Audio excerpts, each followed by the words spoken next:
इस कहानी का क्या नाम दूँ कमेंट में ज़रूर बताएं और पहली बार इस चैनल पर आए हैं तो सब्सक्राइब करें। छोटे से गांव की प्रतिभा नाम की एक महिला ने कुछ साल पहले पशुपालन करके दूध का काम शुरू किया था। अपने काम की शुरुआत उन्होंने 2 गायों से की। दूध निकालने और फिर दूध बेचने के काम खुद ही किया करती थी। हालांकि उनका भरा पूरा परिवार है, बच्चों की शादी भी हो चुकी है। बेटी की शादी पिछले महीने ही हुई थी। आस पड़ोस के घरों की महिलाएं प्रतिभा के यहाँ दूध लेने आती है। आज सुबह जब पड़ोस में रहने वाली मंजू प्रतिभा के घर दूध लेने के लिए डोली लेकर पहुंची तो उस समय प्रतिभा आंटी फोन पर बात कर रही थी, इसलिए मंजू ने कुछ क्षण रुकना ठीक समझा और प्रतिभा आंटी ने रुकने का संकेत भी किया तो वह रुक गई।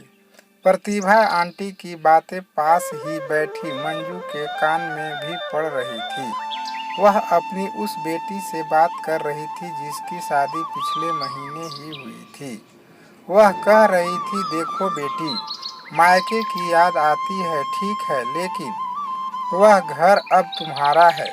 तुम्हें अब अपना सारा ध्यान अपनी ससुराल की खुशी के लिए लगाना है और बार बार फोन मत किया करो। सबसे चोरी छिपे तो बिल्कुल भी नहीं। जब भी यहाँ फोन करना तो सास या पति के सामने करना। पति की खुशी में ही पत्नी की खुशी होती है। तुम अपने फ़ोन पर मेरे फ़ोन का इंतज़ार कभी मत करना। मुझे जब भी बात करनी होगी तो मैं तुम्हारी सास या दामाद जी के नंबर पर फ़ोन लगाऊंगी, तब तुम भी बात करना। बेटी, तुम्हारी शादी हो चुकी है, अब ससुराल में हो। छोटी छोटी बातों पर तुनकना छोड़ दो। जिम्मेदार बनो, सहन शक्ति रखो। अपना घर कैसे चलाना है, तीज त्योहार कैसे करने हैं, ये सब अपनी सास से सीखो। हर घर के अपने तौर तरीके होते हैं। एक बात हमेशा ध्यान रखो, ससुराल वालों का सम्मान करोगी तो सम्मान पाओगी। मायके की लाज रखना, ठीक है। सुखी रहो। प्रतिभा की यह सारी बात सुन रही मंजू ने प्रशंसा के भाव में कहा, बेटी को बहुत सुंदर समझाया आपने। प्रतिभा बोली, बहन, माँ को बेटी के परिवार में अनावश्यक दखल नहीं देना चाहिए।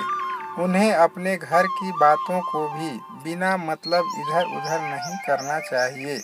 उस घर कोई समस्या हो तो समस्या का हल खुद ढूंढो। मंजू उस देवी का मुंह देखती रह गई। अब बेटी समझ चुकी थी कि हमें क्या करना चाहिए।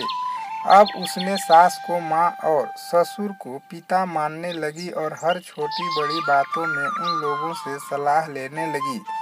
आज वह ससुराल में सुखी जीवन बिता रही है।